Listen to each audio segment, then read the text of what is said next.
The presenting sponsor of Moon Tower Soccer is FVF Law. To find out what makes FVF a different kind of injury law firm, you can visit fvf.law. Hello friends, thanks for listening to Moon Tower Soccer. This week we will review Austin's 2-1 win over FC Dallas. We'll preview this weekend's match against the San Jose Earthquakes, and we'll be joined by Apple TV's Mark Followill for that, and we'll cover all the rest of the Austin FC news of the week. My name's Landon Cottom, and I'm joined as always by Mr. Jeremiah Bentley. Hey everybody, I'm Jeremiah Bentley. Is that how I say this? I don't even remember. We'll go with that. Didn't seem right. It didn't seem right. Man, I take a week off. And thing just goes all to heck. But you guys did a great job last week, so I appreciate that. So, Jeremiah, I think we have an announcement to make, which I was supposed to make on the show last week and forgot. We do have an announcement. So now, very soon, on April 10th, we're going to do a live show again at Turnstile Brewing. So we'll invite people to come start hanging out around 6. We'll start the live show, which we will probably record, although who knows what the quality of that will be. Around 6:30, and I think one of the things that we're going to try to do to kind of follow up on what we did on the South by Southwest podcast is maybe get a little bit outside of just talking about Austin FC and talk about Major League Soccer, growth of the game in the world, and have a little more of a general interest kind of talk about what's going on instead of repeating what we might be doing for the regular podcast. Yeah, and I think we can maybe make it a bit more interactive as well, given that it'll be in a smaller space. People can yell at us and get picked up on a microphone. Yeah. So it'll be a different feel, different content, and kind of a different back and forth dynamic than a normal show. Yeah, I don't think we talked about this on the air, maybe not with each other at all. But when I went back and listened to that show to amplify, just like the audience interaction part of that made for like such a good listen. Like it made for such a fun show. So hopefully we'll be able to create that again here in a week and a half. I got lots of fun sound clips from it too. Including that one. And then I think I tried to use the applause one and it didn't sound so good. So I used this one instead. That's what it sounded like in that Amplify banquet room. Yeah, that was the crowd from Amplify. Absolutely. All right, let's get into the biggest stories of the week. Austin FC grabs a come-from-behind win against FC Dallas. That is Austin's first victory of the year. I think their first victory since, do you remember when the last one was? Oh, man. I meant to look this up, but no, it's hundreds of days. I think only their second since like last July. That sounds right. And so big deal to win, period, but even bigger to do it against in-state rivalry, to have it count towards Copa, the most important trophy in the world. I guess let's jump into some of the biggest storylines. What do you have first?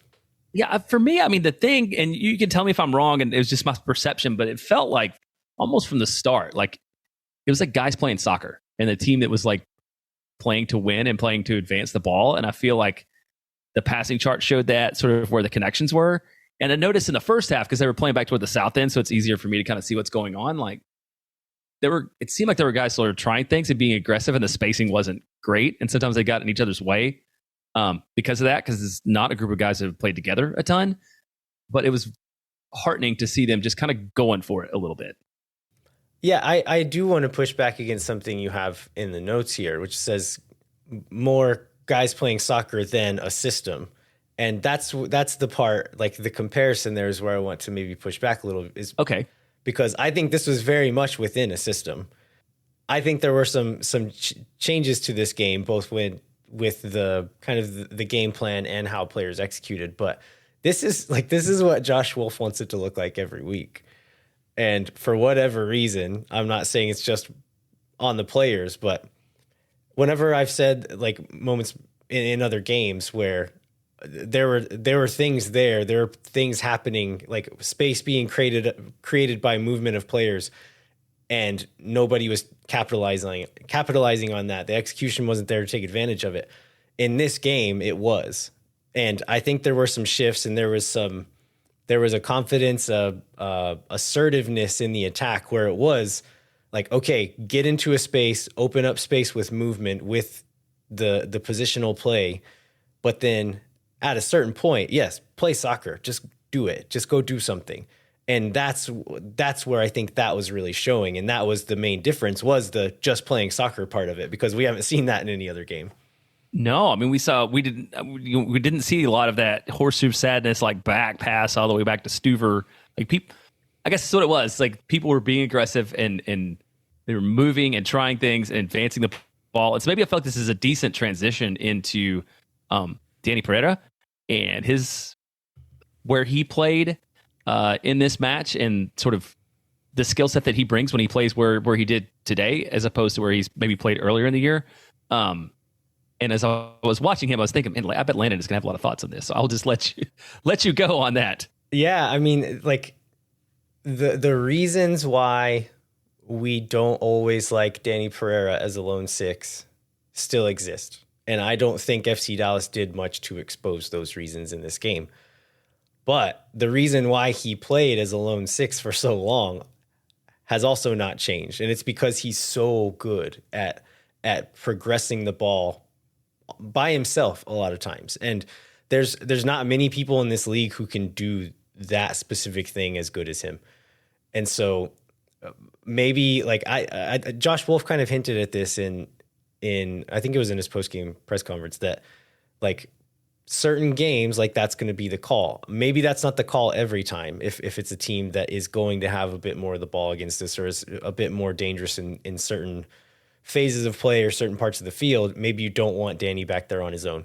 But in a game like this, where Dallas came in and was going to give us the ball a little bit more, Danny Pereira's just brought it up on his own more times than not, and allowed Alex Ring to be a bit further forward and look a little bit like the Alex Ring of 2022 as well.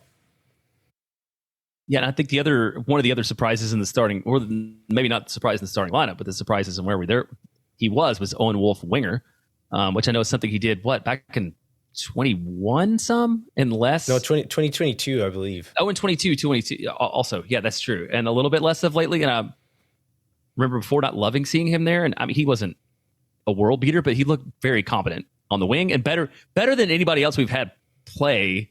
But looking at the options, I mean, him, Finley, or Emiliano Rigoni, like, yeah, he seems like a credible winger at this point for this club. Yeah, I thought it was, in real time, I thought it was a solid game from Owen. And upon rewatch, I feel even more strongly about that he played a pretty good game. And I don't necessarily like him in just any role playing on the wing. And I think even in this game plan, this tactical setup, I think in different games, he probably looks worse if we're playing a better team. But given what he did in this game, the runs in behind and the build up, he would be looping in and making runs in behind. And we talk about his athleticism. Like, he's probably as effective at getting in behind a defense as any of our other wingers are, if not more effective than most of them. And so he was doing that, stretching that back line. And then in the attacking third, he would pull wide. They were setting up those triangles on that sideline with Gallagher and Driussi, or Rubio would come over sometimes, or sometimes Alex Ring would pull over and kind of overload aside. And in that just little combination play, just kind of these triangles rotating around each other and moving and creating space for each other, he was really good in those moments. And then in these moments where this movement creates something, this has been one of my bigger criticisms of Owen Wolf, is him being a bit too timid, a bit too conservative when looking to play forward. And he was not that in this game. There's a ball he plays behind to Alex Ring that gets him into the box alone, and I think he ends up fizzing across the 6-yard box that just misses Rubio and Obrion, and then he had Driussi for a cutback on the penalty spot that he didn't see. But Owen Wolf played that ball in, and it was a nice ball, a bold ball to play that was like, I think in a different game or a different mindset, he turns and plays the safe pass back and perpetuates the horseshoe of sadness. But in this game, he didn't do that and was making some really nice plays in those moments. Yeah, and I think we can't really talk about the highlights of this game without talking about Sebastian Driussi. I wrote the note is good. Driussi is back. This is his second match? Third? No.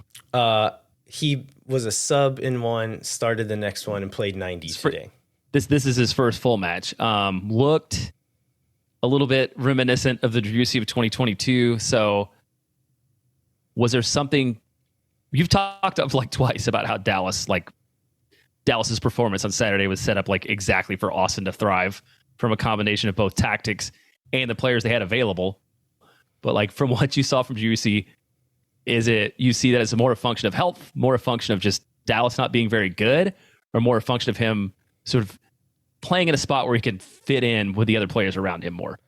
Can I say all of the above? I knew that was going to be the answer. Okay, so given yes, a little bit of A, a little bit of B, a little bit of C, but which one is slightly more influential?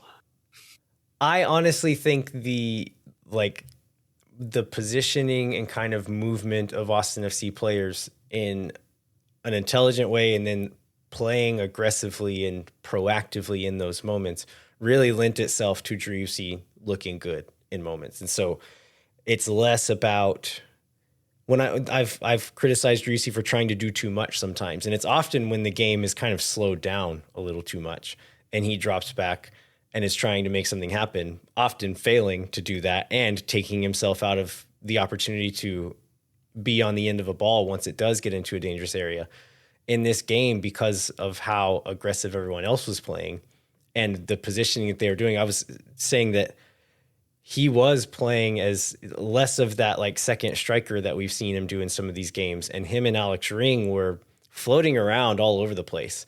And I think Diego Rubio is key in this as well, where you see Driussi is off to the left and Alex Ring maybe will come over and overload that side as the ball plays to that side.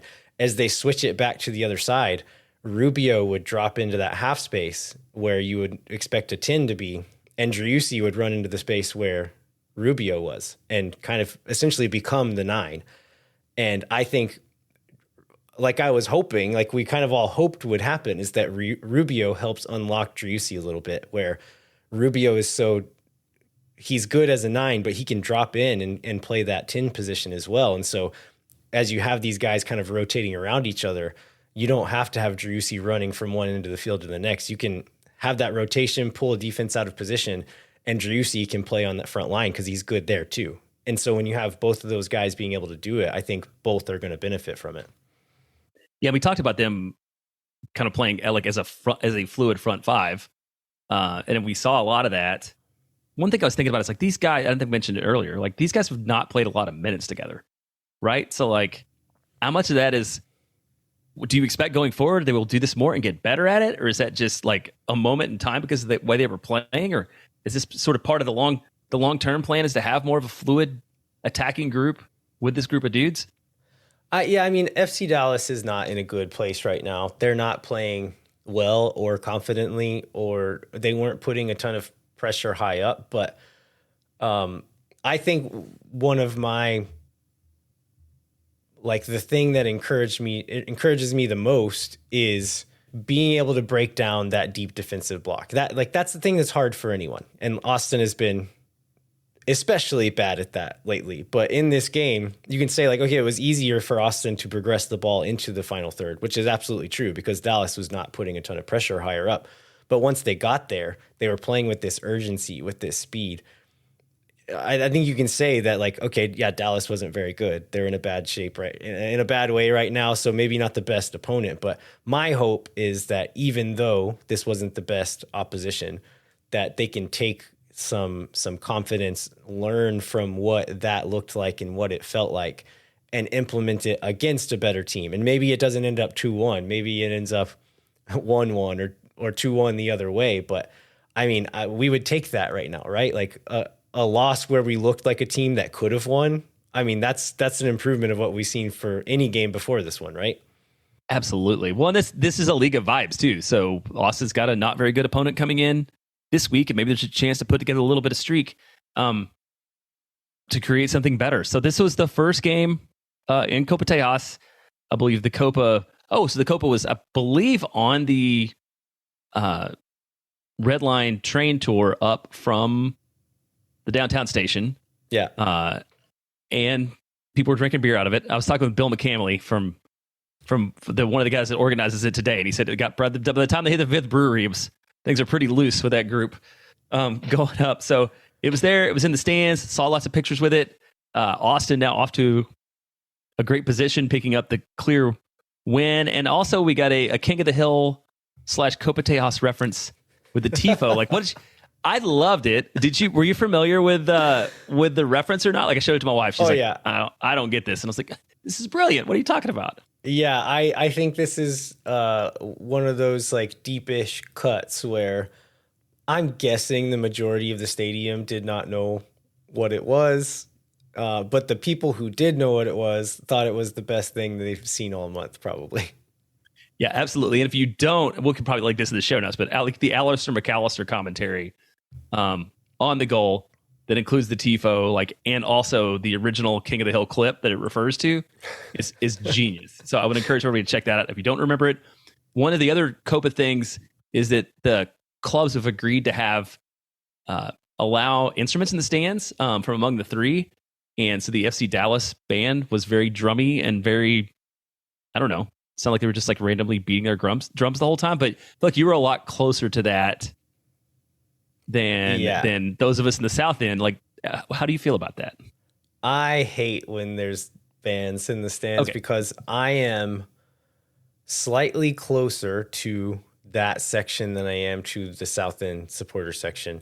And then I'm also under that roof, which is, as we've heard many times when talking about the design of Q2 Stadium, the roof is designed to keep sound in and reflect it back down. And so those drums, it's usually Houston, right? And then sometimes Dallas has been allowed to bring drums in. Those are pretty much the only ones that make enough sound for it to matter. But it is just like this cacophony of one band playing in my right ear and another band playing in my left ear.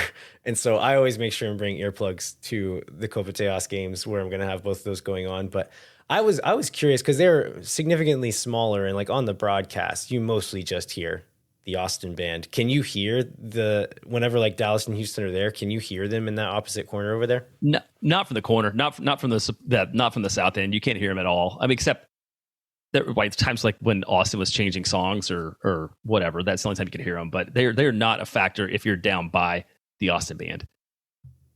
Must be nice. It is. Okay, you want to go ahead and take a break and then get into more details in this game? Yeah, let's do it. When no one is around.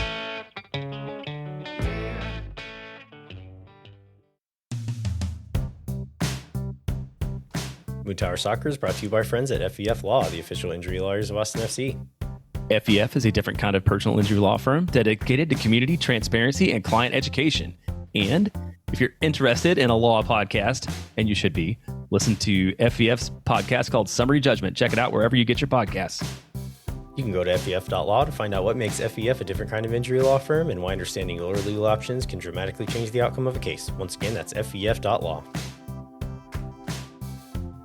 Amplify Credit Union is a member-owned financial cooperative that served the needs of Central Texans for over 5 decades. As a credit union, Amplify has no shareholders or parent companies. That means more of your money stays in the community. Amplify has been the home of fee-free banking since 2022. Their free checking accounts come with zero overdraft fees or minimum balances. That means Amplify's fee-free checking accounts. I'm really excited to read that right both times. So I'm going to stop and congratulate myself. And they help you get more mileage from your everyday spending. Amplify membership is open to any Texas resident. Learn to trust your bank again at Amplify Credit Union. To learn more and to register for free parking at the Amplify and Esperanza branch on game day, go to www.goamplify.com/moontower-soccer. We're happy to announce a new sponsor. Moon Tower Soccer is also brought to you by Tony C's Pizza and Beer Garden, serving New York-style pizza and authentic Italian in Round Rock in front of Del Diamond and on Anderson Lane near Shoal Creek Boulevard. That location is about 2 miles from Q2 Stadium. You can stop by for pizza and a pint before all of this year's home games. And with TVs on every wall, it's the perfect spot to watch all away games. I see sometimes online people wanting to know where they can find a game with the sound on, and you can definitely get that at Tony C's Pizza and Beer Garden. Absolutely. And Jeremiah, they were kind enough to have us in to check the place out before we started reading ads for them. And we had a great time before the game the other day, didn't we? Yeah, we did. It was super fun to hang out with some friends, hang out with Jackson and his buddy Raymond, Mike and Steph, some other folks we know, have some good pizza, have a couple of good beers, almost see an Austin FC 2 player who either was scared by us or didn't mean to try to come in. And enjoy a good time at Tony C's. So their April promos that they have going on, 30 beers on tap. Jeremiah and I, we're both into our craft beer and are critical of a poor tap list. Tony C's, no criticism here. Solid tap list going on here, including their brewery of the month, which is High Sign. Their pizza of the month is the Little Italy. And then other promos they have going on are 2 for Tuesday, which is 2 pizzas for the price of 1 every Tuesday. And then Pitcher Perfect Thursday, which is half price pitchers of beer every Thursday. So you can order dine-in, you can order pickup, you can get both lunch and dinner at Tony C's Pizza and Beer Garden, which we highly encourage you to do. All right, we are back. We're going to cover the rest of the details of the FC Dallas victory. Jeremiah, what are the pregame storylines we should cover before we get into the rest of the details? I think a lot of it's going to bear itself out in the game. One was Julio Cascante and Tony Pereira were back for international duty. I think there were some questions about whether we'd see them play and whether we would see them play the full 90. There was a lot of talk after the last match about how Austin was an historically low shot on target numbers. And while Austin didn't dramatically increase that this week, there were at least enough shots on target to score 2 goals. And there was this weird, I think it was a response to a question from Oasis about whether players care about social media. Like Josh Wolf saying he never follows social media. It's just kind of absurd for a guy that we know reads everything on social media and had like laminated predictions from the internet in 2022, like in a team video. At least has a lot of it relayed to him somehow. Sure. You're right. He's probably not on Twitter, hopefully not on Twitter or Reddit all day, every day, but definitely aware of it. So it's just, I don't know. Sometimes just he makes things harder on himself than he needs to. Like going into a game like this week where it was like a layup that he sort of failed at. So getting into the lineup here, I guess a couple of surprises. So we had John Gallagher at, I guess we didn't know, and wasn't sure what side these fullbacks were going to be on until we saw warm-ups, but it was John Gallagher at right back, Hector Jimenez as the left back. I was kind of expecting to see Biru run back out here. But given what we knew about,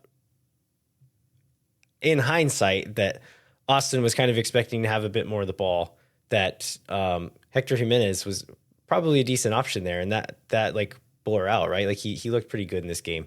Center backs, Julio Cascante right back in the starting lineup, and then Brendan Hines-Ike was starting over Matt Hedges. I think this one was probably, like, Matt Hedges has been playing well, so I'm guessing this is Matt Hedges turned 34 today, the day we're recording this, and so probably just rotation. Do you see anything more in that? No, I think it's people have been. I mean, he's played well, like you said, and you guys were even talking about like a 3 at the back with like maybe you're a little over enthusiastic about the. I mean, I still wouldn't be mad. But okay. So when Leo Väisänen comes back, maybe you can do that. So you at least have one more center back somewhere. But no, it did just seem like sort of a minute load, knowing it's a long season kind of thing. And then like with everybody, coming forward, I don't know that anybody. I think there are a lot of questions about like what that was going to look like with Ring, Pereira, Driussi, Obrian, Rubio, and Wolf. Like, is it a 4-4-2? Is it a 4-3-3? Is it a 4-1? What did it be? It's kind of a 4-1-2-3. Like, yeah, it was. Talk about the formation. It ended up being the 2022 version of a 4-3-3, where the midfield is a 1-2 with Pereira as the 6, and then Ring and Driussi kind of both playing that dual 10 position. And then the front line was Obrian on the left, Rubio up top, Owen Wolf on the right wing. And we already talked about Owen Wolf on that wing, but I think part of it was the fact that he's not just out wide expected to be set up for 1v1s and take guys on. Like, it wasn't that. He was playing a very midfieldy kind of role out on the right wing, and often had a lot of numbers around him to kind of combine with and run off of, which I think set him up for success there. So I ended up really liking what that looked like. Getting into kind of the big events of the game, Alex Ring gets a chance in the 35th minute, and I can't remember how this one comes about. How does he get? Oh, so it was Obrian gets sprung up the left-hand side. Hector Jimenez plays him over the top. He runs up the left-hand side, cuts it back inside and beats his man, and then plays the ball across the field to put Alex Ring 1v1 with the keeper. And he I mean, I kind of wish he just rips one there. Like the angle's tough, and the keeper, like Martin Paz is a good shot stopper, right? So I understand the hesitation, but he ends up making it harder for himself. Takes one shot that gets blocked, gets another shot that does beat the keeper, and Ibeaga's on the line there, is able to clear it out. But I really wish he just rocks that one as soon as he gets it on his foot there, just while he's 1v1 with the keeper. Yeah, it seemed like the higher percentage shot. Although, yeah, to your point, if Ibeaga doesn't make that clearance, then it looks like a genius play to take the hesitation, and have the shot. But I think the reason at that point in time when I think that people were frustrated by it, and I was frustrated by it, is because we've seen, like I just said, this historically low like shot taking and shot on target taking, and we didn't know how the rest of the game was going to turn out. So it seemed like we might not ever make it back into the box. Exactly. Yeah, for the team that were chances in the box are few and far between. Like that was really the frustrating part of that. And then as the game goes on, you're like, oh well, it's fine, right? It's a thing, but it became much less relevant in terms of the overall outcome of the match. Yeah, in the first segment, we talked about that other chance that Owen Wolf set him up for in the box, and he ends up putting in a fairly dangerous cross that just barely misses a couple of players, but he did have Driussi wide open on the penalty spot if he cuts it back there. And so this another moment, like we said this a lot in 2022, I think, like Alex Ring is like his technical ability and his vision let him down at times as a creative attacking player, but his intelligence and movement and confidence really helped create good moments and really kind of like helped make the offensive clock tick in this game. And that's what he did in 2022 as well. And so even though, he's not going to be the most clinical player when he's 1v1 with the keeper in the box, he got there and made a run to get into that space and saw the space to run into. And like, that's more than we can say for most of our players. And so I'm fine with playing him in that spot if nobody else is doing that better than him, even though we know he's not always going to be able to capitalize on it. Yeah, absolutely. And that was Austin's best chance the first half. I think FC Dallas didn't have a ton of great chances either. There were a couple times when Austin got caught. I don't think they didn't necessarily get caught in transition, but there was a couple dicey moments where there were guys running back at full speed to recover, but they were able to do it. A couple of them self-inflicted. There was one moment, I think this is in the first half, where Heinz Ike plays just a little touch pass to Danny Pereira, like pretty deep. And I think Pereira was checking his shoulder as the ball was played and doesn't see it, and the ball runs past him, and it leads to a shot for FC Dallas. And it wasn't transition defense. It was just like not paying attention. And I think like some little things there that Dallas wasn't able to punish us for. But yeah, in like open play, there was fairly few moments that I felt nervous about. Well, then let's go with one of the moments where there was a little bit of people falling asleep. To start the second half, it's the first Dallas goal. Well, the only Dallas goal. It's one that Josh Wolf believes they did not deserve. I love that post-game comment. I agree. And he's probably right. He's absolutely right. It was like a joint failure of the center backs, I think, is the best way to describe this goal. Yeah, so it's kind of a hopeful ball over the top from Ibeaga. They're in the build-up, and he just launches one long. They seem to be trying to play a bit more direct, not throw too many numbers forward. That was kind of their plan. And it was not a particularly dangerous ball or dangerous moment, but Musa and Ansa, the two guys playing furthest forward, were both kind of drifting into the same area. Both of our center backs marking them also drifted into that area. Normally in that situation, as a longer ball is coming over the top, you want one center back to step and challenge and the other one to drop off so that if it gets flicked on or if the ball gets missed or whatever happens, it ends up in that space behind. You're giving yourself a cushion to clean that up if you need to. In this case, they, I guess, didn't realize that they were both there and both thought that they were closest to it to win the ball in the air. They go up. Neither of them win the ball in the air. Musa does get ahead to it and flick it on, and Ansa has decent speed, and he gets in behind. Gallagher is able to catch up for a challenge, but unable to actually get anything on it as he shoots, and he's able to sneak it past Stuver. So really very much against the run of play. I thought Austin was already controlling the game in the first half for the most part, continued to do that in the second half.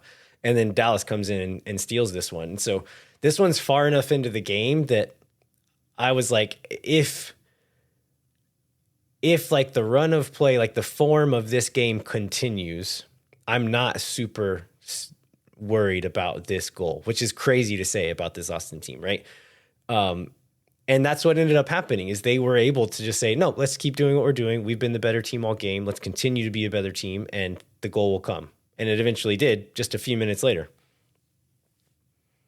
Yeah, this is a Julio Cascante goal. Well, I guess set it up. The trajectory of that ball was like super weird, and it seemed to float in the air. But we should probably talk about how we got there in the first place. Yeah, so there was a Driussi shot in the box that he flicks on, gets blocked. I think there was like some shouts for a handball. I don't know that it necessarily was off of. I think it hit Ibiaga's chest, but it ends up going out to the side for a throw in.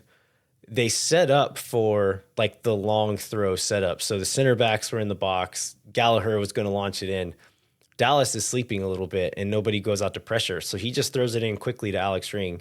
Ring touches it forward into space for Gallagher again, and he whips in across. And Cascante does a good job to just, I mean, he's like, we talk about his speed and you think like, oh, he's like just a passive player. He's not. Like in these moments, in set pieces, he's a fighter and he goes after balls and he goes in and just wins a challenge and like just works harder and fights to get any piece of his body on this ball. And I think it ends up hitting him in the shoulder and it just pops straight up in the air and the trajectory of it lands it just under the crossbar and just out of reach of Martin Paz's hands. So not like a clinical header or anything, but good fighting just to get into the space, and then good recognition by Ring and Gallagher to realize that they weren't pressuring that. Let's get this ball in. Yeah, and he's still nimble enough in those moments to be effective, right? He has no straight line speed, but if there's like a little burst or a little move or a little, maybe it comes from being like a MLS veteran at this point. Like he's a cagey vet who can find his way into good spaces when the time calls for it. Yeah, and then we almost get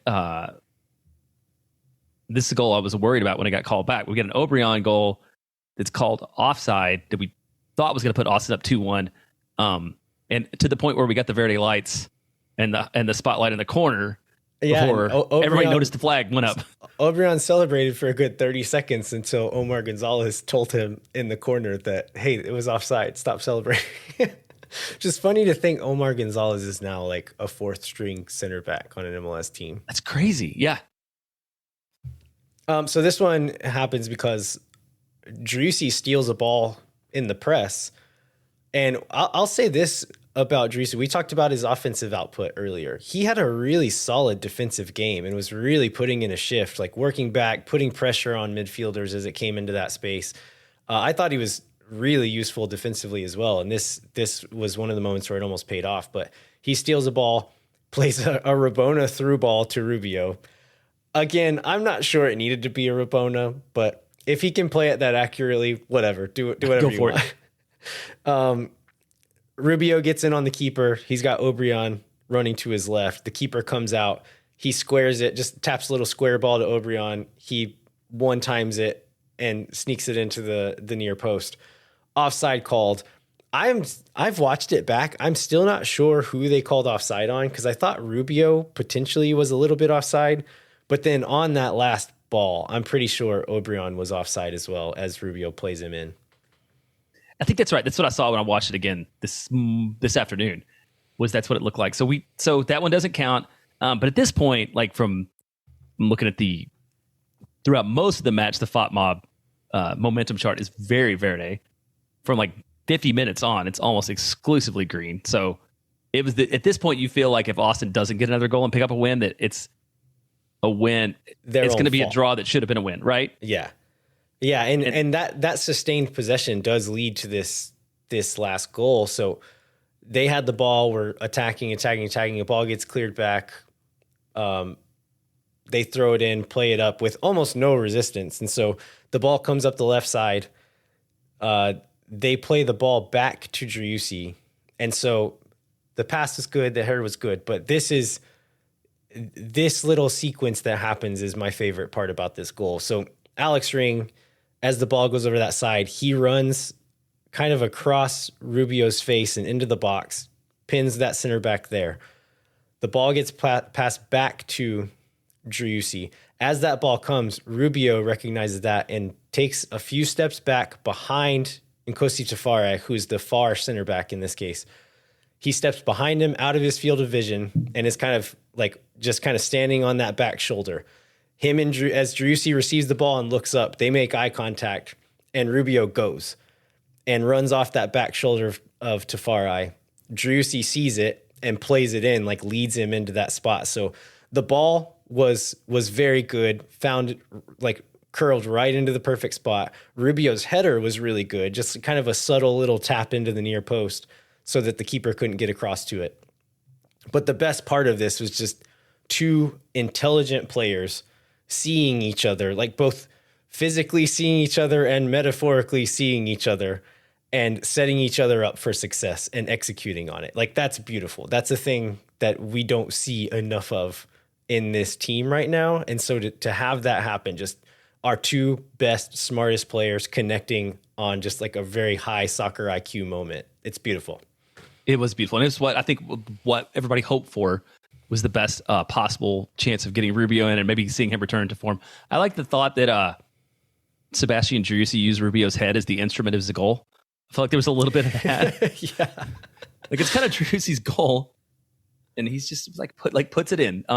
Yeah, so that was great. And then from there on out, still a lot of Austin momentum. Not a ton of good chances from Dallas. I think Zardes gets a chance. Zardes had a really good chance in extra time. Yeah. Where he's like, again, his speed maybe lets him down a touch, but I think also there's a player coming up on his back shoulder that he didn't realize. So he takes a touch and kind of opens his body thinking he's going to have another half second to square up and shoot, when really there's another player there that catches up to him. So good movement, really good ball from Biru in on that, where he kind of curled it behind the back line and into Zardes' path. So good pass from him, but ends up not turning in anything. But Austin ends up seeing it out and sees the win. Yeah, the victory again, putting up in 11th, and like that's the bottom half of the table in the Western Conference is super congested. I mean, which is not surprising after so few games. But I think there's a lot of teams on 7 and 8 points, so Austin has a chance to be in that mix.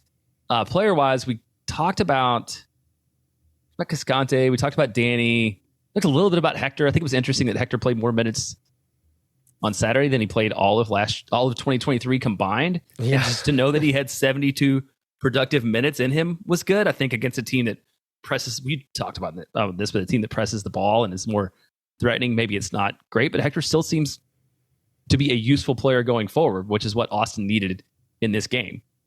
Yeah, and I mean, like, what we hope he is a stopgap until Biru becomes that guy, but and until Kolmanich is healthy again. But I mean, if we can get this out of Hector a few more times this season, that's awesome. Amazing. That's really, really good. That's like the best of, I think even those of us that are Hector fans are like, I mean, they re-signed him because there was literally no other option. Like, I don't know that we thought that we were going to re-sign him with like a great amount of productivity. Julio Cascante, which we talked about a lot, ended up making team of the match day that came out, or team of the match day that came out today. Which is, I think we've all noticed that making team of the match day as a defender mostly just means you scored a goal. Or scored a goal, yes. That's pretty much what it comes down to. Because, which is why Cascante probably makes it more than anybody on Austin FC. Yeah, and like there's been games, I mean, our center backs have had some good games this year, right? But they've only made team of the match day when they score a goal. When they score, yeah. And then, so we get 0 minutes from Emiliano Rigoni, and that feels good. I don't know. Yeah. How else to cover that? What other? So let me look at the subs here. Who did we see get subbed in?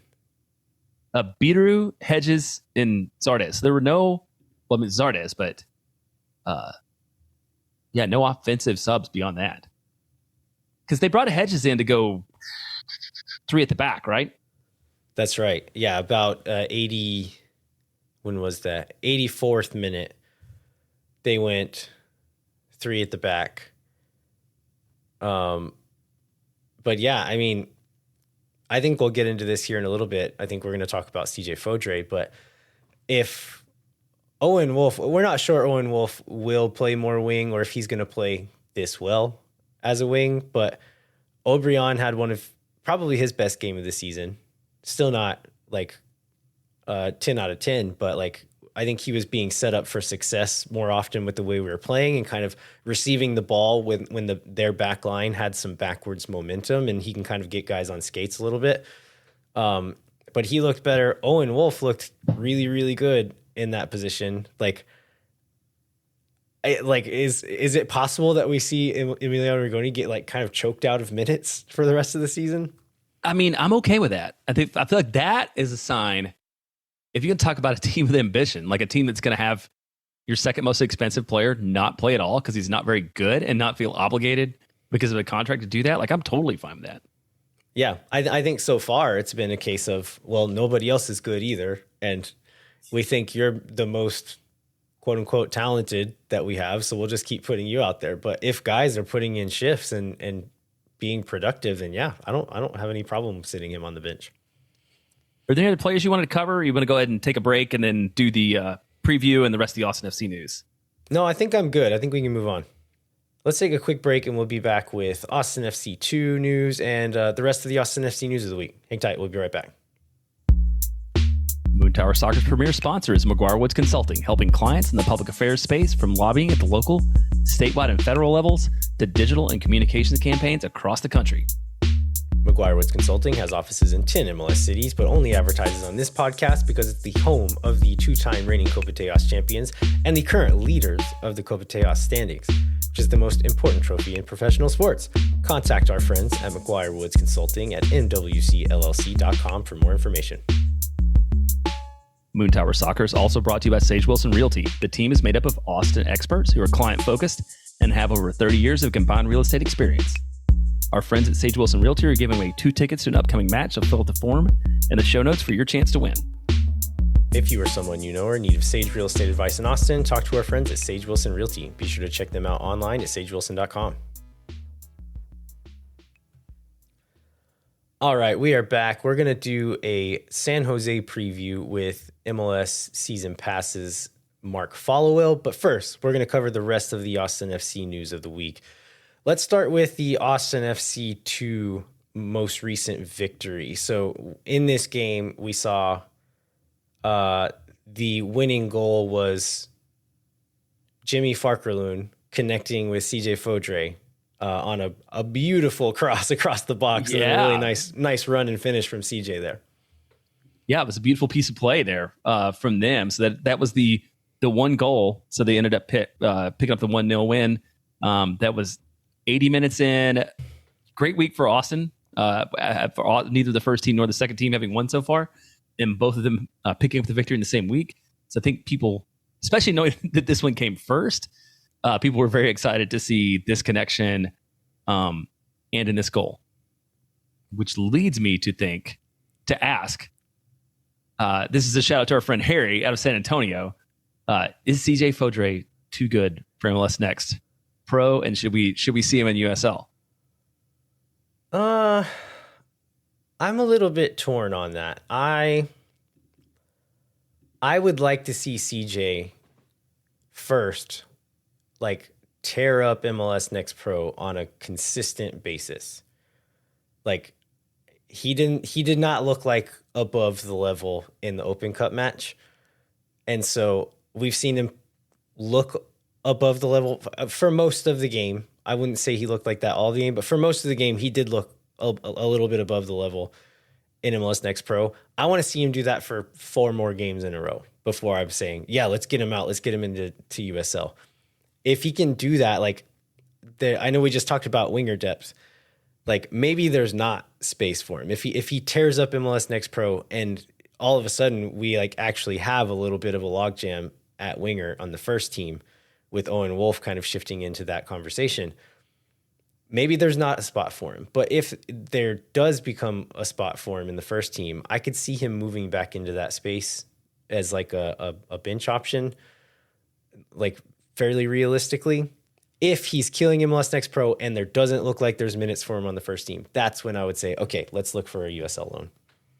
Yeah, and I think we just talked about the guy, but if Rigoni is just going to be like into the bench, then that sort of resolves the no minutes available. And honestly, well, a lot of this depends on how like the first team does and like form and you know, things like that. But if Austin's treading water, I would almost rather see CJ get some of these like extra mop up minutes and maybe show something than have Rigoni be exactly what we've learned him to be over the time that he's been in Austin. And that's a little bit, this is a super frustrated last week with the fact that sometimes the young guys never seem to get their chance. This seems like one where maybe there's an opportunity and maybe there's not, but it's going to have to play itself out over a few weeks. Yeah. And I would agree with that. Like if we're giving up on Rigoni, then yeah, maybe throw some minutes CJ's way. But I would also say, I think we should kind of pump the brakes on expectations for any MLS Next Pro player. And like the league's been around long enough and there's enough of a sample size to say like the very best MLS Next Pro players, like best 11 type guys or like second string best 11 type guys are the ones stepping into MLS rosters and being like significant contributors. And that, significant is being generous. This is like rotational starters or like guys coming off the bench and being decent to good. These are the guys who are the best players in MLS Next Pro. Austin FC, I think, has only had one of the best players in MLS Next Pro, and that's Damian Loss. I think talk the rest about that guy. It was like collective play, a good collection of players, but I don't know that we've had any players individually who were the best players. Jason Russell Rowe playing for the Columbus Crew was the best player in MLS Next Pro a couple of years ago. He's now a rotational starter for the Crew. A very good team, mind you, but he's not a huge game changer for them. But I think we need to keep that in mind when saying, okay, CJ scored a goal for the second team. He needs to come and be like a real game changer for the first team. Like that's not realistic and like statistically speaking, probably not likely to happen. Most MLS Next Pro players will not become MLS players, period. Like that's just a fact. And I guess the other situation, that's true. The other situation where I'd like to see him, that's why I said it was going to depend and play out over a few weeks, both from him and the team, is if this was a fluke and Austin caught a bad Dallas team and they're really as bad as they've been in the first 5 weeks and we're chasing the wooden spoon, I would rather like a guy like CJ Fodrey get first team experience than Rigoni. I wouldn't mind seeing him taking some minutes from maybe even Obrian at that point, just to see if we have something, if we decide the season's a lost cause, which I think that's hopefully it's not a situation we have to deal with, but that's another possibility where we see him play more. Yeah. Let's talk about Damian Loss a little bit. He's been on a nice little streak, hasn't he? Yeah, so Louisville City's, they played 3 matches, all victories. They're first place in the East. He's allowed 1 goal in 3 matches. And yeah, he's acquitted himself well. And I think he's the poster child, like you just said, for a player who is too good for MLS Next Pro, is probably not developing, has no spot on the first team, and can go to Louisville City and either get a lot of experience that benefits him in coming back or looks really good and Austin gets to sell him and turn a profit and reinvest that money somewhere else. Yeah, and Loss is a guy who, like, if we were goalkeeper poor, I would have said, like, yeah, let's give Loss a chance. Like, if we don't have anybody else, let's give him a try. We are not that. We had Brad Stuver already. In hindsight, I'm sure they already knew that this Loss thing was in the works when they signed Stephen Cleveland as the backup there. So, yeah, I mean, Damian Loss is really good and it's showing in USL. Hopefully that turns into either a really good goalkeeper for many years for Austin FC or a big sale sometime in between now and then. For sure. The other thing we had going on this week is the GA Cup, which was very exciting for Austin last year because the U15s won it all. It's not so much the case this year. I think the U15s and U17s both won their first match. Were they both in shootouts? I'm not. Yeah, I think that's right. I think they both went to shootouts and won their first match. They both lost their second match. They're both out, so we will not get to interview David Goss talking about the GA Cup winning U15s for multiple reasons now, apparently. But, first team win, second team win, it's okay. I'm not so worried as much about covering that now. Yeah, hopefully they got some development, right? Because that tournament's not to win the tournament necessarily, but it's to prove yourself against other quality academies. Really good competition. I know the U15s got beat by Valencia today. Valencia is a huge Spanish team with a track record of developing players, and they're going to have a really strong academy team. So it's great to win it, but like you said, that's not necessarily what it's for. I'd love to see them win it, but if they can go and just play sharpen their steel against some of the best academy teams in the world, that's great too. Anything else, Jeremiah? No, I think let's go ahead and transition to the interview and wrap it up. All right, we're going to preview the San Jose match with Mark Followill. We had Steve Davis on last week on the Swoon Tower Spotlight. Mike and Steph got to talk to him. And now we're going to have his longtime partner at FC Dallas, Mark Followill, who both of them they did away with the local broadcasters in MLS, so they've both gone their separate ways and doing their own things. But both really talented guys. I hate to say nice things about FC Dallas affiliated people, but these guys are both pros and really good at what they do. So pleased to be joined by Mark and take a look at this San Jose game. All right, we are thrilled to be joined by Mark Followill. You might know Mark from his work doing Mavs TV broadcasts, his work on the Big Ten Network, and his former work for FC Dallas. But now we have him on today because he is calling the Austin FC versus San Jose match on MLS Season Pass on Apple TV. Mark, thank you so much for being here. We appreciate it. Hi, Landon. Good to talk to you and Jeremiah. So I don't know if you know this, but we had your old buddy Steve Davis on our family of shows. Neither of us got to talk to him, but he was on. Our partners who do a show within our feed interviewed Steve for an FC Dallas preview. So we got the old duo here a few days apart. Well, that's great. I talked to Steve today on the telephone, as a matter of fact, and one of my favorite people I've ever worked with. And we chatted today a little bit about FC Dallas and Austin and life and all that sort of good thing and all those good things. Steve is somebody who is very, very passionate about the game, and he runs a nonprofit called Pleasant Grove Soccer and Sports here in the Dallas area, and he is working tirelessly to help grow the game amongst underprivileged and underserved communities in Southeast Dallas. And so he just had a huge clinic with about 300 kids that was part of the Dallas Cup at the Cotton Bowl over the weekend. And, he is a great friend, and he loves this sport and is doing everything he can to continue to grow it. So it was a pleasure to work with him for many years in FC Dallas broadcast. And I'm sure that the information you got from him for the FC Dallas preview was way more insightful than anything I'll have to say.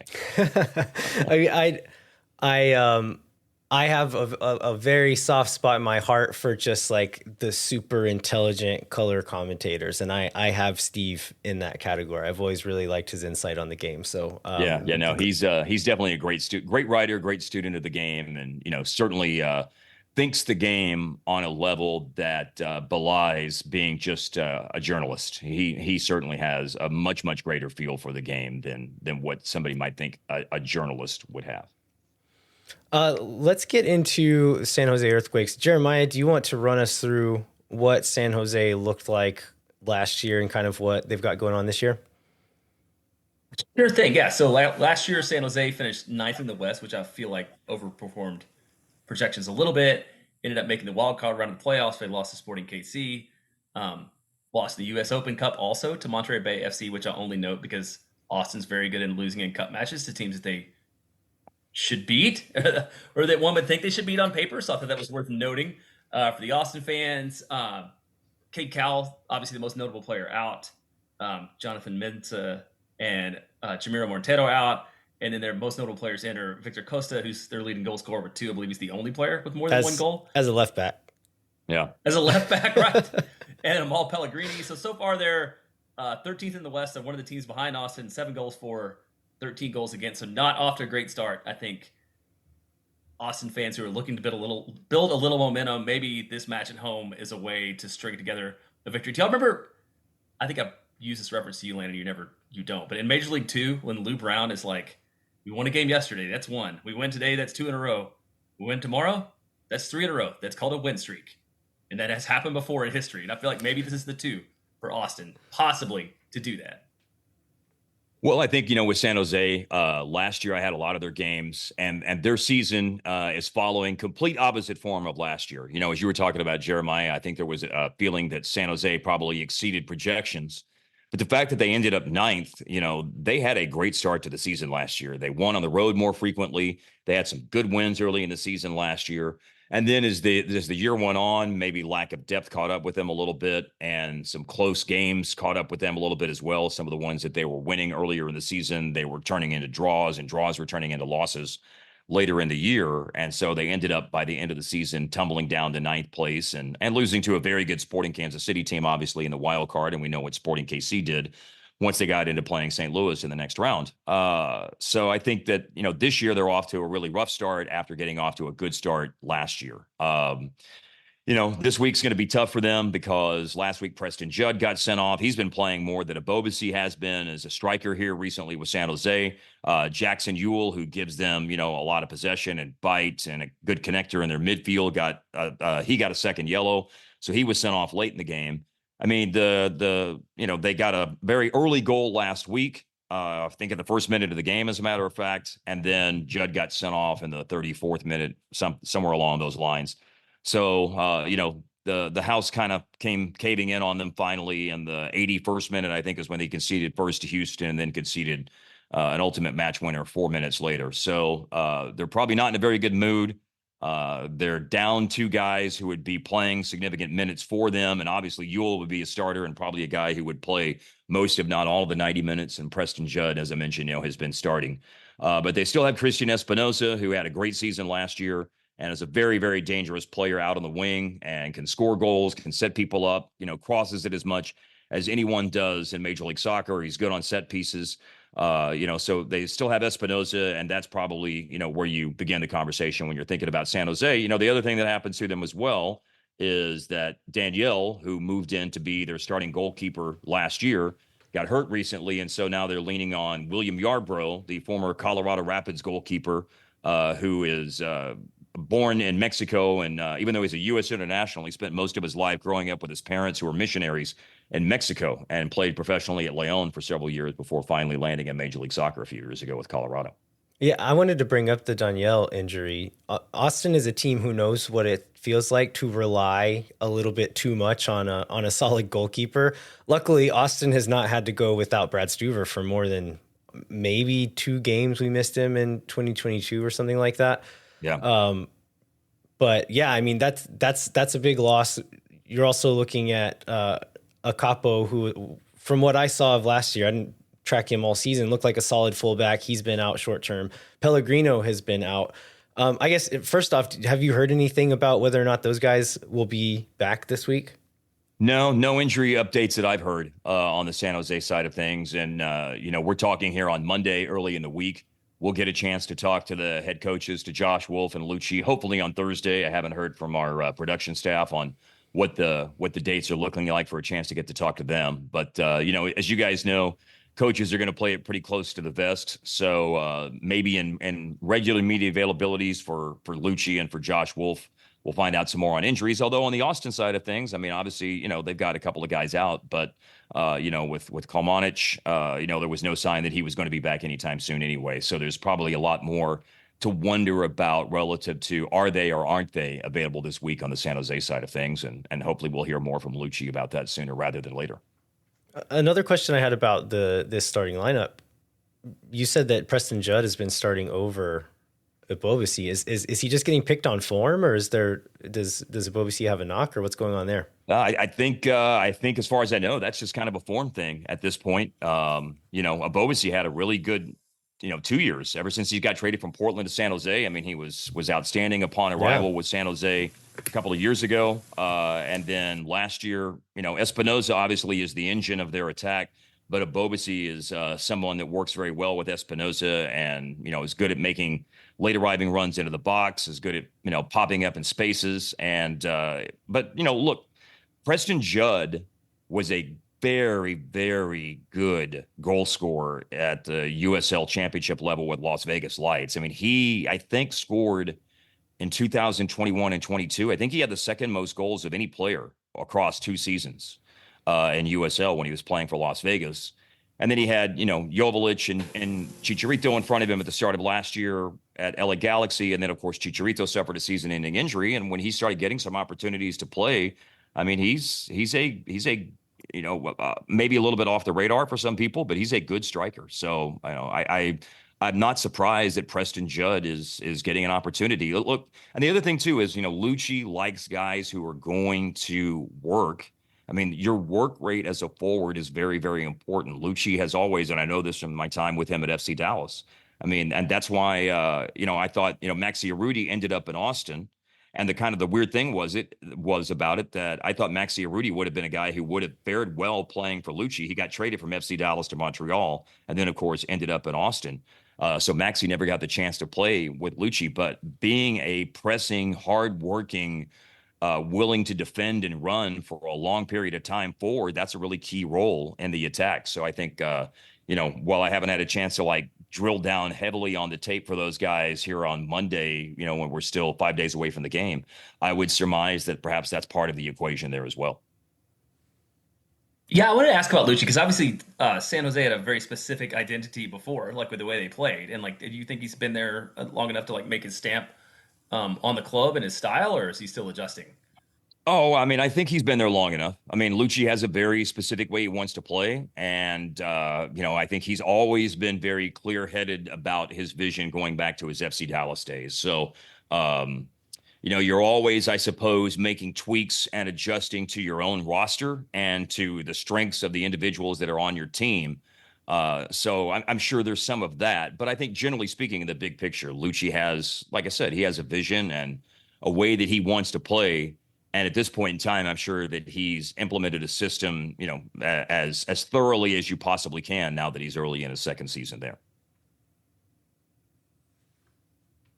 Well, I also wanted to ask you, as somebody who grew up outside the Dallas area, and it's I'm a long time Dallas sports fan, and obviously you've been identified with the Mavericks, FC Dallas for a long time. What's that transition like from being, the local guy all the time to now working national broadcast? How does that change? How does that change your week? How does it change your perspective on the game? What does that look like when you're such an identifiable local voice? Yeah, and thank you for bringing that up. This is my 25th year working on Mavs broadcasts. I did radio for 6 years. This is my 19th year on the TV broadcast for the Mavs. And I had 11 wonderful years working on the TV broadcast for FC Dallas. That was a lot of fun as well. I guess, the change is that you're doing 2 different teams. And when you're working for a team, and I think, obviously you guys know Adrian Healy well, and, for his time in Austin, and then last year was season pass, not this year, but, Adrian would probably echo a lot of these sentiments. And I think anybody that was a former team broadcaster in MLS and has transitioned to this Apple TV role, you are going from knowing one team extremely well and knowing every little bit of detail and every fact about every player on the roster and having so much of what I would call a savings bank to draw from. I mean, I could do that on any Mavs game. I can do that could have done that on any FC Dallas game. When you've done the games for a long time, you have perspective on events, you have perspective on history, you have perspective on the background about players on the team and specific things that happen in games over the years. And so you have this enormous savings bank to draw from when you're doing games for one team. And obviously it's much different when you are bouncing back and forth and doing different teams. And, that's why I would say, just like I hear from a lot of Maverick fans whenever the team makes the playoffs or whenever they just have regular season games that are on TNT or ESPN /ABC, and our games aren't on, how much we're missed because the guys that are coming in, and look, they're very smart guys. The analysts are great and they study as much as they can, but you're not going to have the level, the familiarity, the depth that the local guys have about a team when you're coming in and doing one game and then you're on to the next. You can learn a lot, you can study a lot, you can do your homework, but you're never going to have the level of knowledge and the savings bank that local guys will. So, that's the challenge is, now you're trying to build, instead of one gigantic pile of a savings bank, now you've got like little deposits all over the place, which is good if you're worried about like FDIC limits or something like that. But not as good, when you're trying to have like, the depth of familiarity with the team that a local broadcaster would have. Austin and San Jose's matchup has been a pretty spicy one, especially considering, Jeremiah, tell me if this is wrong, but I don't think Austin has ever beat San Jose. Is that right? No, it is. I think it's 2 losses and 5 draws, or it could be 5 losses and 2 draws. I don't remember, but Austin has won 0 of 7 between the two. And that includes San Jose was the first game at Q2 Stadium back in June of 2021. That's right. When it took us a few games to get that first goal in. Yeah. It did. Yes. And I think, what was it? You guys played 7 or 8 games on the road in 2021 before Q2 Stadium opened in mid-June. That's because that season didn't start. Remember, that season was a delayed start because everything in 2020 was off track on schedule because of the shutdown for several months due to the pandemic.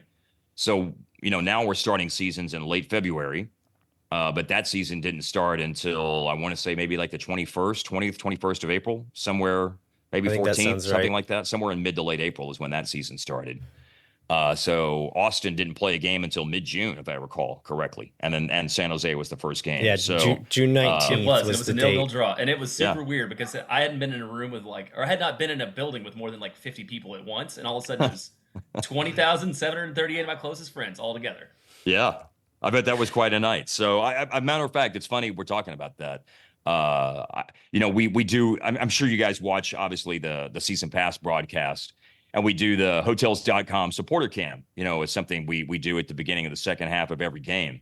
And so being in Austin this week, I'm already kind of planning on stuff for that. So I hope that I'm going to ask Josh Wolf about his recollections of the first game, since it was San Jose and since they're playing San Jose this week. And hopefully I'll have some good stories to share about the Austin FC supporters when we do that feature on the broadcast coming up, reflecting on the first game anyway at Q2 Stadium. I hope we have, some good stories to tell in that regard on Saturday night.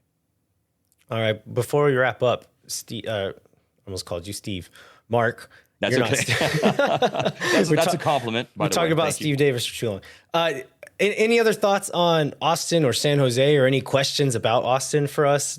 Any other I think closing thoughts here? Look, I heard your guys' podcast last week, and obviously after the Orlando match, I sensed a certain level of despondency. Would that be an accurate characterization? And listening to you guys last week, absolutely, yeah. So look, it was a very good bounce back performance. It probably was, it was a derby, and you're not just going to fold up and go away just because your rivals score the first goal of the game, which obviously FC Dallas did, and the goal by Eugene Ansa early in the second half last week. I thought it was a great response. I love Cascante's goal. He just went and attacked that ball on the corner kick for the equalizer. And then Rubio, obviously, later on getting the match winner. I heard you guys talking about the state of things with Austin last week. And I feel like, as I reflect back on, number one, even before I get to that, you guys were talking about Driussi and his less than stellar, I believe is how you guys would have characterized his performance against Orlando. I mean, I do feel like that, it takes some time when you're getting back into form. And in Driussi's case, that was his first start. I thought he looked a lot better, obviously, in the FC Dallas game.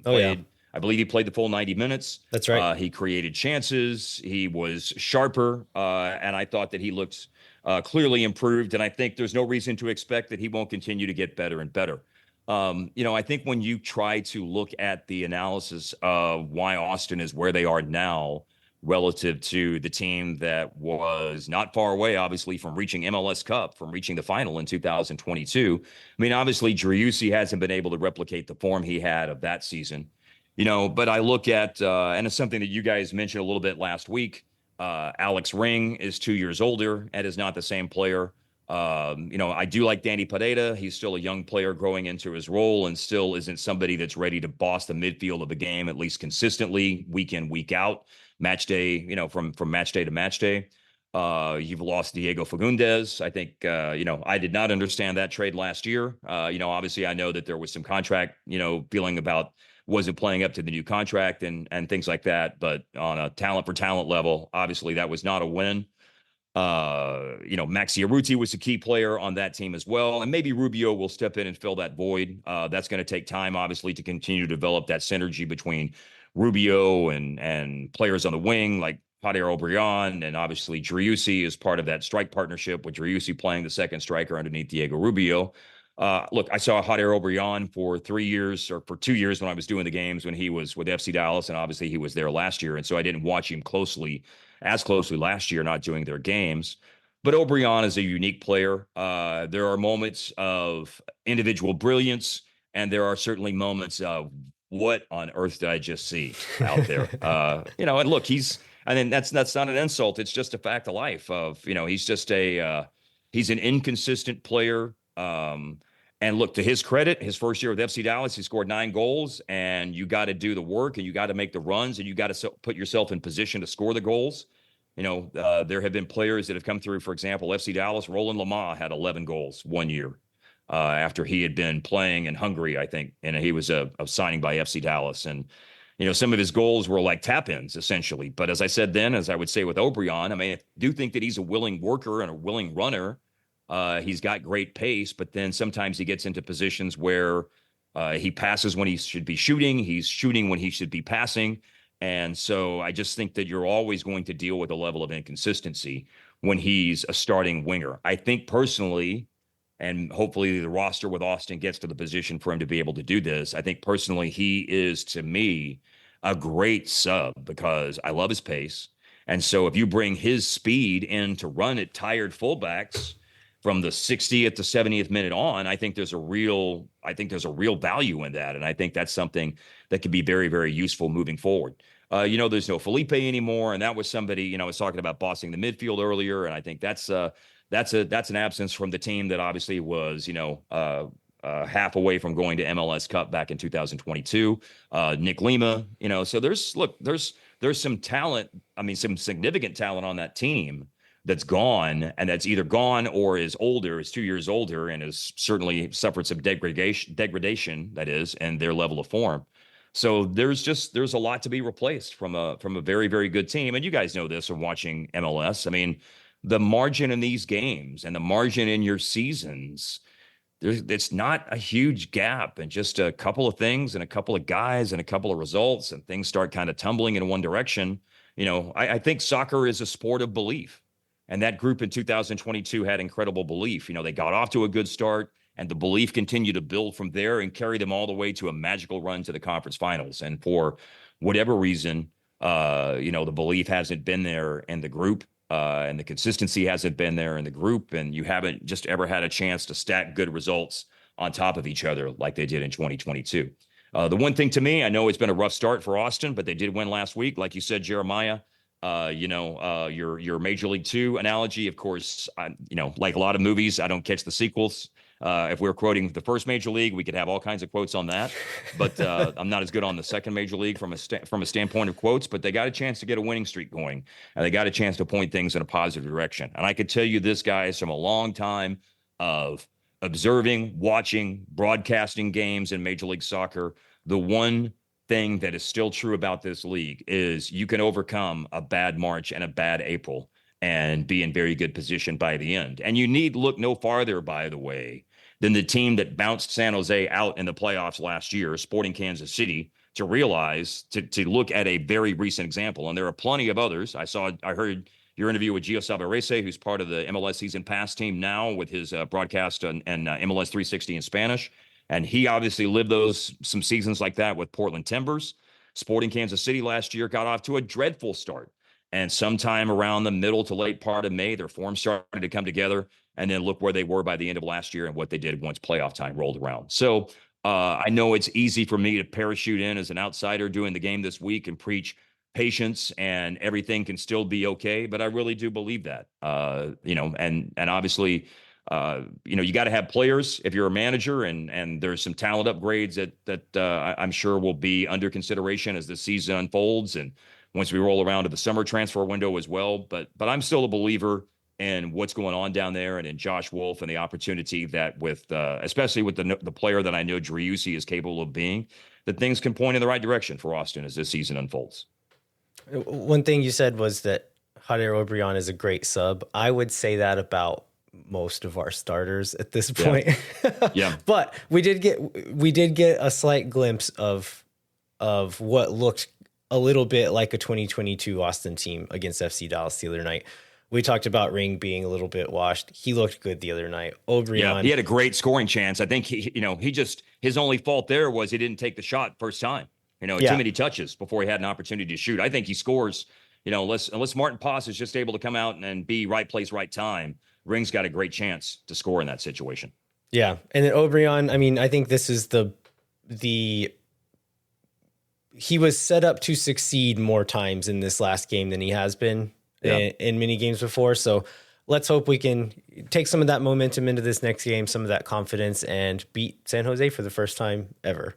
I'm a Pereira fan, as I mentioned. I think that you've got a good group of center backs. When Brendan Heinzike, as you guys were talking about last week, that's a damn good third center back. Oh yeah, in my humble estimation. So that looks solid. Obviously, things will improve when Kolmanic gets back. You'll have, more depth at fullback and better options at outside back. I'm a big John Gallagher fan. He's a really good get forward outside back. I didn't feel like, and maybe this was all part of the strategy last week, I didn't feel like I saw that as much in last week's game against FC Dallas, but perhaps that's a nod to how FC Dallas is playing this year. They can put, playing a 3-4-3 and playing wing backs. They can, and certainly very get forward minded wing backs. They can put some pressure on your outside backs if you're in a back four. And so maybe there was, a design to play him a little deeper and not quite as adventurous going forward last week. But I'm a Gallagher fan. You certainly were dangerous on set pieces last week, dangerous on long throws. I thought there were some great chances created on long throws last week, which is something that you don't see too terribly often. Matt Beasler back in his time was one of the best I ever saw at that. So, there are some guys who can do that. And I saw some good opportunities, to be honest, come out of that last week. So I'm looking forward to the game. I have a really good relationship with Lucci. Last year I did the Austin FC Dallas game that was in late August, the Copa Tejas game where FC Dallas won on the Tafari goal on the last kick of the game, essentially. So I got a great chat last year with Josh Wolf and looking forward to catching up with him and looking forward to seeing the great stadium, man. I've been to Q2 Stadium for some games, to broadcast some games in the past, and man, it's an awesome vibe there, and can't wait to be there, come Saturday night at 7:30. Well, we're looking forward to it, Mark. Thanks so much for joining us tonight, and good luck with the call, and we'll let you get back to some college basketball. Yeah, I got to watch some LSU and Iowa, and I got to check the radar here. We got big weather moving into Dallas tonight, so I got to check a little bit about that. And I've also got to look at the forecast for the eclipse next week. I'm looking at that like every hour on the hour to know what's going to happen next Monday at 1:42 in the afternoon. Which right now, by the way, does not look very good, unfortunately. Oh no! All right, well, have a good night, Mark. Thanks, we appreciate guys. it. Take care. All right, we want to thank Mark Followill one more time. We'd like to remind you to rate, review, and subscribe wherever you get your podcasts. Come find us on Twitter at LVHero87, at JBentley_ATX, and then at Moon Tower Soccer on Twitter, Instagram, and YouTube. Check out the Patreon. We have ordered one of our Patreon rewards. Those should be in the next few weeks. We're working on designs for our highest tier Patreon reward. Hopefully having that done. Tell them what it is. So we're going to tell them. Okay. Yeah. The $5 tier, the middle tier, is going to be Moon Tower Soccer referee cards. So you'll get a yellow card with our logo on one side. On the other side, it will say, "Thanks for nothing." And then a red card with our logo on one side, and on the other side, words that say, "See you never." And so that's going to be the $5 reward. That should be a lot of fun. And gladly, the referee strike is over now, but we're hoping that could be kind of a double use there for whatever you need to. Now it's still just kind of a fun thing to have. And then the $10 level is going to be some Moon Tower Soccer branded socks. I am a bit of a sock snob. I only wear high quality socks. And so I made sure and found a custom sock maker that would make high quality ones in both in aesthetics and feel and functionality. I found some that were able to do that. So we're working on designs right now, but we'll have those finalized and have some graphics to throw up soon. And we'll kind of start pushing that a little bit harder. But right now, working on designs, getting it all in, but look forward to that soon. Check out Phil West's Substack, verdeallday.substack.com. And I think that's all. Thanks so much for listening. We'll be back next week with a review of the San Jose match and a preview of the St. Louis City match, and then cover the rest of the Austin FC news of the week. Until then, I'm Landon Cottom. I'm Jeremiah Bentley. We'll catch you next time. When no one is around.